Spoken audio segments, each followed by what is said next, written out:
Hello everyone, this is Manoj Kumar and you are watching my channel Physics Guru M Kumar। और आज चलते हैं lecture number 17 पर।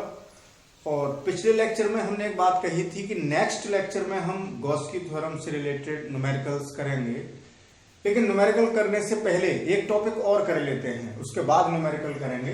तो उस टॉपिक का नाम है गॉस के नियम से कूलाम का नियम प्राप्त करना, यानी deduction of Coulomb's law from Gauss law और गॉस थ्योरम, कुछ भी कह सकते हैं, गॉस के नियम या गॉस की प्रमेय से।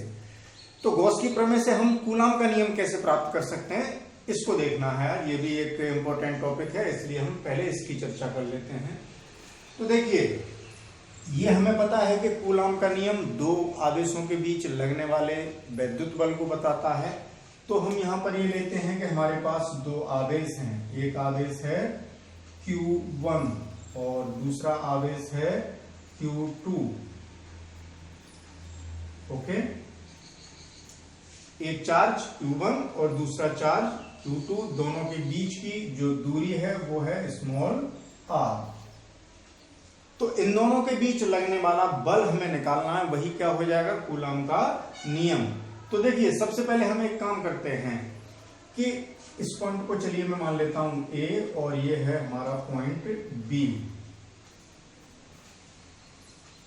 तो देखें, ये आवेश Q1 अपने चारों ओर एक वैद्युत क्षेत्र उत्पन्न करेगा, इस आवेश के चारों ओर इसका वैद्युत क्षेत्र होगा और उस वैद्युत क्षेत्र में ये आवेश रखा हुआ है। तो हम मान लेते हैं कि इस Q1 आवेश ने r दूरी पर स्थित बिंदु P पर जो वैद्युत क्षेत्र उत्पन्न किया है वो कितना है, E है। यानी हम यह लिखते हैं Q1 आवेश के कारण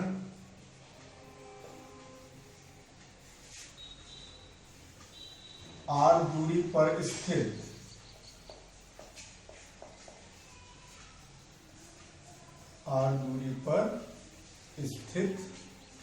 बिंदु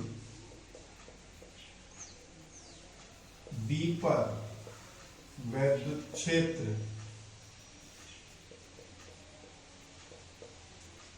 कितना है, E है। E मान लिया तो माना भी लिख सकते हैं, माना Q1 आवेश के कारण r दूरी पर स्थित बिंदु B पर वैद्युत क्षेत्र E है।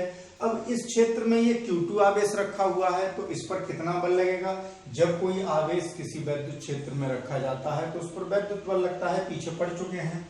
तो इस वैद्युत क्षेत्र E में एक बात का ध्यान रखेंगे, ये वैद्युत क्षेत्र जो E है वो यहाँ पर है, अलग अलग दूरी पर वैद्युत क्षेत्र अलग अलग होता है, इसलिए हम जहां पर आवेश रखा है वहां पर वैद्युत क्षेत्र इसके कारण बता रहे हैं वो कितना है, E। तो इस वैद्युत क्षेत्र में या इस वैद्युत क्षेत्र E में स्थित Q2 आवेश पर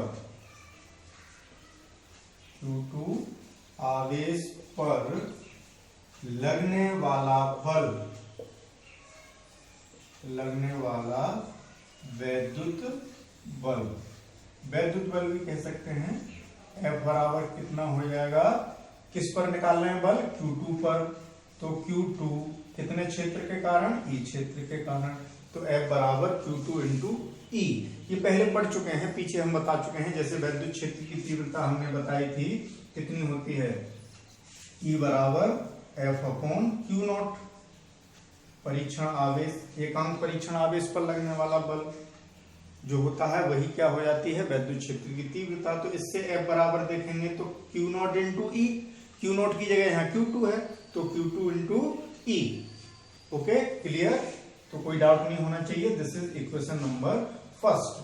अब हम गॉस की थ्योरम को अप्लाई करके इस आवेश Q1 के कारण r दूरी पर स्थित बिंदु B पर वैद्युत क्षेत्र की तीव्रता E निकाल लेते हैं और उसको फिर यहाँ पुट करते हैं, फिर देखते हैं बल कितना है।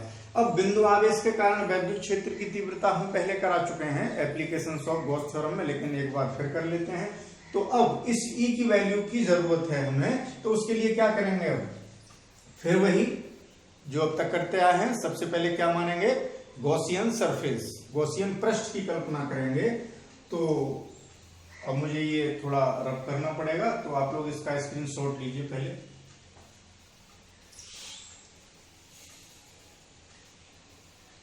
अब हम इसको हटा देते हैं, इसको ध्यान रखेंगे। अभी हम ऊपर लिख लेंगे इसको, F बराबर कितना है Q2E। ये थ्योरी हो चुकी है, F बराबर Q2E। ये क्वेश्चन नंबर फर्स्ट है हमारी। अब हम क्या निकालना चाह रहे हैं, E का मान। तो इसके लिए हमें क्या करना होगा कि इसको केंद्र मानकर इससे आवेश निकालना है। R त्रिज्या का एक गोला खींचेंगे जिससे कि ये बिंदु B उसके पृष्ठ पर आ जाएगा। तो इस तरीके से ये गोला खींचेगा, ये क्या हो जाएगा, गॉसियन सरफेस S। और ये यहां पर कितना आवेश रखा है, Q2। B बिंदु हम ऊपर लिख लेते हैं थोड़ा, या यहां साइड से लिख देता हूं, ये बिंदु B है। अब हम क्या करते हैं, इस पर एक, यहां आवेश तो है ही Q2, एक सूक्ष्म क्षेत्रफल अवयव लेंगे dA। Q2 आवेश यहां रखा हुआ है तो दिख रहा है। तो इस सूक्ष्म क्षेत्रफल अवयव dA का जो वेक्टर होगा, वेक्टर dA आउटवर्ड डायरेक्शन में बाहर की ओर हो गया। अब चूंकि ये पॉजिटिव चार्ज है Q1, तो बल रेखाएं बाहर की ओर होंगी, यानी वैद्युत क्षेत्र की तीव्रता इधर ही होगी। ये वेक्टर E की दिशा हो गई, तो दोनों के बीच का एंगल 0 हो गया, वेक्टर A और dA के बीच का। तो इस सूक्ष्म क्षेत्रफल अवयव dA से गुजरने वाला फ्लक्स, सूक्ष्म क्षेत्रफल अवयव, क्षेत्रफल अवयव dA से गुजरने वाला वैद्युत फ्लक्स कितना होगा, d फाई बराबर vector E dot vector dA। इसको ओपन करते हैं, A डॉट B बराबर AB cos थीटा, तो E dA cos थीटा, और cos थीटा की जगह cos 0, क्योंकि दोनों वेक्टर समांतर हैं, क्योंकि वेक्टर E और पैरेलल टू वेक्टर dA दोनों वेक्टर समांतर हैं, इसलिए थीटा कितना हो गया 0, और cos 0 की वैल्यू 1, तो d फाई कितना आ गया, d फाई आ गया EdA। तो अब देखें, संपूर्ण गॉसियन पृष्ठ से परिबद्ध या गुजरने वाला फ्लक्स कितना हो जाएगा। अब मैं डायरेक्ट लिख रहा हूं, थोड़ा सा लिख देता हूं, चलिए लिखते हैं, संपूर्ण गॉसियन पृष्ठ कौन सा है, वो S, इसको क्या नाम दिया है, S से गुजरने वाला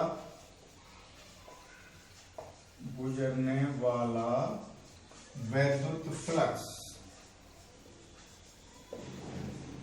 फाई बराबर, कैसे निकालेंगे, अब सीख चुके हैं, समाकलन करने किसका, इस वाले फ्लक्स का EdA,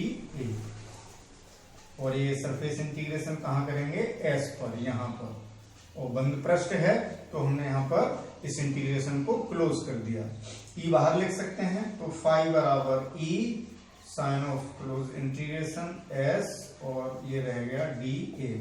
इसका क्या मीनिंग हुआ, सरफेस S का पूरा एरिया, यानी इस सरफेस का, यानी इस गोले का टोटल एरिया, और रेडियस कितनी है, दोनों आवेशों के बीच की जो दूरी थी वही यहां पर रेडियस का काम कर रही है, ये दूरी, तो यहां 4 पाई R स्क्वायर आ जाएगा।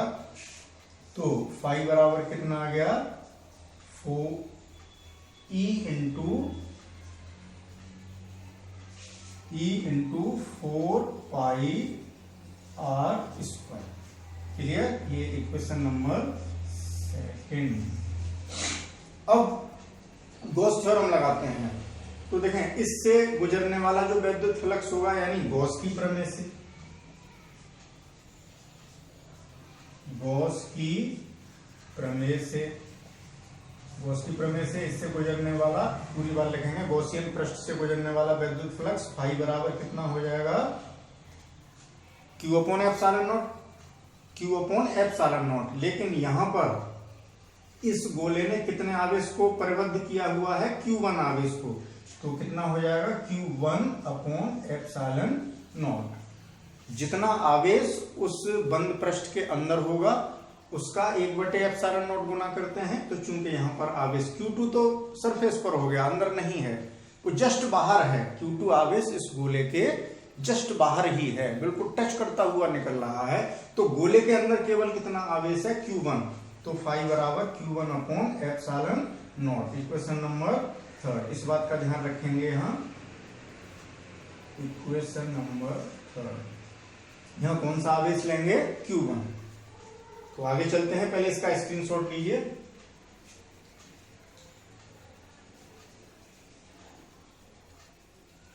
तो देखिए इन दोनों इक्वेशन से फाई का मान बराबर करते हैं, ये हम हटा देते हैं। अब इसकी तो जरूरत अभी पढ़नी है, इसलिए इसको लिखा रहने देते हैं। तो दोनों समीकरण से, समीकरण 2 व 3 से, समीकरण 2 व 3 से फाई के मान बराबर करने पर E into 4 pi r square बराबर Q1 अपॉन एप्सिलॉन नॉट। तो E बराबर कितना आ गया, 1 अपॉन 4 पाई, इसके साथ 4 पाई एप्सिलॉन नॉट और Q1 अपॉन आर स्क्वायर, ये आ गया E। E बराबर 1 upon 4 pi epsilon naught Q1 upon r square, और ये हो गई इक्वेशन नंबर 4। अब इस E का मान समीकरण 1 में रख देते हैं। समीकरण 4 से E का मान समीकरण 1 में रखने पर क्या मिलेगा, F बराबर Q2 इंटू E का मान 1 upon 4 pi epsilon naught Q1 upon r square, ये आ गया। Q2 को मल्टीप्लाई है, हम भी लिख सकते हैं। तो F बराबर 1 upon 4 pi epsilon naught Q1 Q2 upon r square, that is Coulomb's law. देखिए कूलम्ब का लॉ आ गया कि Q1 और Q2 दो चार्ज हैं, तो उनके बीच इतना बल लगेगा।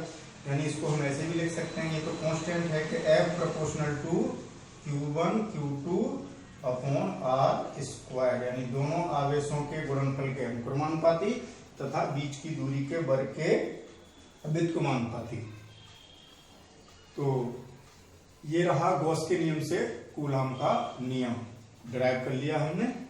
तो देखें गॉस के नियम से कूलम्ब का नियम निकाल सकते हैं, और कूलम्ब के नियम से हमने गॉस की थ्योरम को प्रूव कर लिया था। यानी ये दोनों लॉज, दोनों नियम या दोनों जो नियम हैं गॉस लॉ और कूलम्ब्स लॉ, एक दूसरे के समपूरक हैं। ओके, तो इसे नोट करिए, आप स्क्रीनशॉट लीजिए। तो देखिए ये एप्लीकेशंस गॉस थ्योरम के कंप्लीट होते हैं। कंप्लीट का मतलब according to your syllabus. Applications तो काफी सारे बन सकते हैं। तो अब नेक्स्ट लेक्चर में बात करेंगे हम गॉस थ्योरम से रिलेटेड न्यूमेरिकल्स की। उससे पहले आप लोग एक काम करेंगे कि जितने भी गॉस थ्योरम से हमने एक्सप्रेशंस निकाले हैं, रेखीय आवेश के कारण, आवेशित चादर के कारण, गोलीय कोष के कारण, खोखले गोले के कारण, गोलीय कोष एक ही बात हुई, और ठोस अचालक गोले के कारण, तो इनके सारे फॉर्मूले याद रखेंगे और इनके कंसेप्ट्स क्लियर करेंगे, जिससे कि अगले लेक्चर में जो न्यूमेरिकल कराए जाएंगे वो आपको आसानी से समझ में आ सकें। तो ये पूरा चैप्टर, थोड़ा पूरे चैप्टर का मतलब यहाँ से गॉस थ्योरम स्टार्ट हुई थी। जैसे घनकोण है, वैद्युत फ्लक्स है, गॉस की प्रमेय है और गॉस की प्रमेय के अनुप्रयोग, ये टॉपिक्स आपको बिल्कुल क्लियर होने चाहिए। और उससे पहले एक काम करेंगे कि एक समरी बनाएंगे और सारे फॉर्मूले कहां से स्टार्ट करेंगे, घनकोण से, घनकोण लिखेंगे। उसके बाद वैद्युत फ्लक्स लिखेंगे, उसके बाद गॉस की प्रमेय लिखेंगे और उसको सिद्ध करेंगे, उसके बाद गॉस की प्रमेय के अनुप्रयोग उसके सारे सूत्र, इन सबको एक साथ करके इनकी पूरी समरी याद करके आइएगा, जिससे न्यूमेरिकल में कोई प्रॉब्लम नहीं आए। तो आज के लेक्चर में केवल इतना ही, फिर मिलते हैं कल न्यूमेरिकल के साथ। तो be attentive and thank you for watching.